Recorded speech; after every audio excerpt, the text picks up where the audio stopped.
Hi guys, I know this is super obvious to most of you out there, but I thought I would show you visually what happens to a dog when you leave it hooked up to anything like a chain unsupervised. So what we do is we train puppies and they are on a hook for a short time, just a day or two usually, on a pillow, on a hook next to the door, and we watch them all the time.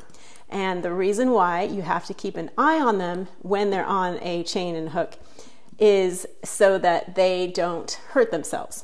And they can kill themselves, actually. So it's pretty tragic. You don't want to do that. So what we recommend is that you keep a puppy on a chain like this for just a day or two as you're watching them. And I'm only talking about a maximum of maybe 6 hours, because 3 hours the first day, 3 hours the next day, you're watching them constantly every time, and you're trying to tempt that puppy to come off the pillow, and they keep pulling on this chain like this over and over and over, and that corrects them. It naturally corrects them. But eventually, within a couple days, you want to remove the chain from them and then start working with them to stay on the pillow of their own volition, and you're going to have to correct them yourself. That's part of the training. It just goes on from there. So here's why you should not leave a dog or puppy unattended on a chain. Okay, so I am not going to use a real dog for this demo because that's obvious. I don't want to hurt a dog.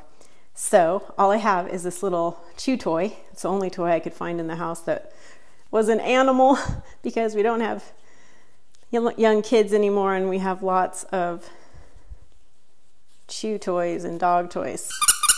This is a little duck, and he's got a collar on, and now I'm going to hook him up to the hook on the wall, and you will see what happens. Here we go.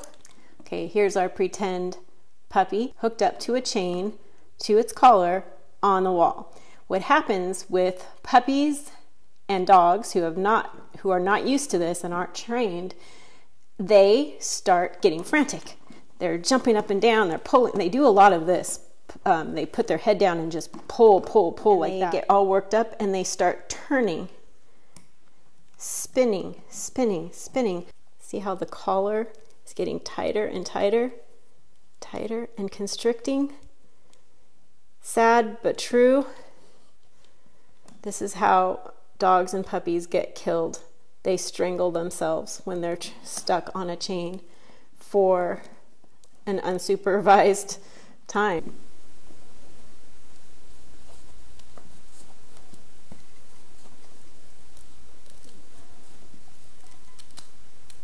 So I hope that's clear to you. Do not put a puppy or dog or any other animal on a chain unsupervised. You can only do it for short periods of time. It's just a training tool, and you have to actually be actively training a dog when it's on a chain on a pillow. You can back away from a puppy or a dog on a pillow as you're training, but you don't leave the room, because they will definitely start barking and acting up, and they'll start that twisting thing. So it's just not the way to train a dog. It's just really important for you to know why you do not want to leave your dog unattended on a chain or leash ever.